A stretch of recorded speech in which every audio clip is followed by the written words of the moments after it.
yung mga buong biyahe na mga nakakakuha ng cashless bookings.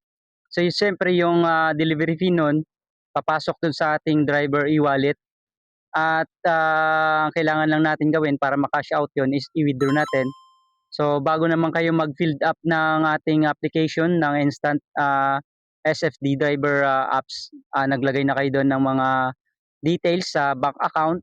So kami guys, may nakuha kaming madaling paraan para makapag-cash out ng aming kita sa maghapon. Within a minute lang, nakaka-cash out agad namin ito.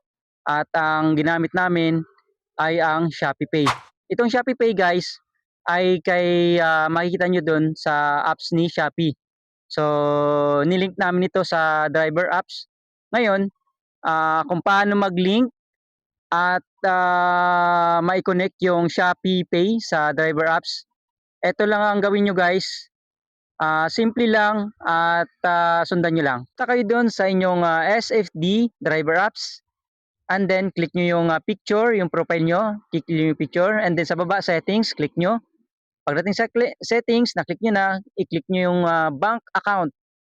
Kapag nakita nyo yung bank account, sa baba, sa pinakababa, may nakalagay na if you want to bind ShopeePay account, click here. So ang gagawin nyo, pipindutin nyo yung click here. Once na pindot nyo click here guys, mapupunta kayo dun sa Shopee apps ninyo. So dapat meron na kayong na-download na Shopee apps guys. Okay. Once na download nyo na yung, once okay na direct na kayo dun sa Shopee apps, at ilalagay doon is ililink nyo yun sa inyong SFD driver apps. So paano gawin yun? Kailangan lang guys is verified yung ShopeePay account nyo. So step by step guys ay naandyan na sa SFD na yan. Sa kapag napindot nyo na yung click here, dadaling kayo din sa ShopeePay, Shopee apps nyo at pagkatapos nun, sunod-sunod na yun guys, step by step, hindi na kayo liligaw nun. May guide yan dyan. I-click nyo lang, sundan nyo lang kung ano sinasabi dyan. At kapag okay na, verified na account nyo, kapag nagpa-verified naman ang account guys, is madali lang siya, within a minute lang, pwede ma-verified na kayo. So, kailangan lang doon is valid ID, ganun lang, filled up lang kayo ng mga details, ganun lang siya, kadali. And then once okay na, i-copy paste nyo lang guys ang username ninyo na account sa Shopee. Yung makita nyo doon sa profile nyo, pipindot nyo lang yung me. And then makikita nyo doon sa taas, may profile doon, username. Ayan.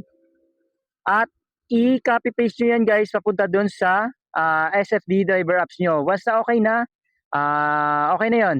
At magantay lang kayo na successful ang pag-bind nyo ng ShopeePay account nyo sa SFD. Tapos kailangan pala nito guys is kung ano ang niregister nyong number doon sa SFD ay dapat kaparehas ng sa Shopee na number nyo kasi hindi papasok. So andyan naman, nakalagay naman dyan gagayad naman dyan kung ano ang gagawin nyo at na may note naman dyan na nakalagay na kailangan parehas yung ShopeePay account nyo number doon sa driver apps. At pagkatapos noon, ito yung ginagawa namin guys. 'Di ba may mga cashless bookings tayo at direct na yun dun sa ating driver wallet. Once na sa driver wallet, click nyo lang yung withdraw. Okay, withdraw. Then, okay na yun. Tatype nyo lang yung amount. Pag na-click nyo yung withdraw, amount, then submit.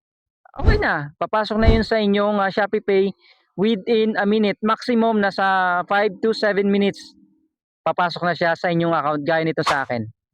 So, ayan yung winidraw ko. Pasok siya sa ShopeePay. Para ma-transfer nyo yung pera galing sa ShopeePay, itong gawin nyo. Open nyo lang yung Shopee apps. Pagkatapos, click nyo yung Me at hanapin yung ShopeePay. Click ShopeePay and then click nyo yung Send. Send guys Send.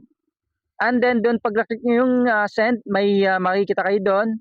Send nyo sa e-wallet, bank account. Mamili kayo guys kung saan nyo pwedeng gamitin. Kung may ATM kayo, pwede nyo yung gamitin doon i-send. Or sa GCash, pwede rin. Papasok agad yon. At once na okay na ilagay nyo na lahat, then mag-type kayo ng amount na i-transfer nyo doon, isa-send nyo doon sa bank account nyo or sa GCash nyo. So kapag naka-input na kayo ng amount, i-click nyo lang okay. Tapos magantay lang kayo within a minute. ay andyan na yan. So sa akin kasi ang ginawa ko sa GrabPay ko siya pinasok at yung sa akin ay from GrabPay, tinatap up ko yon sa aming driver app sa Grab at kapag may nakuha kaming booking na cash bookings, nata-transfer yon sa cash sa amin.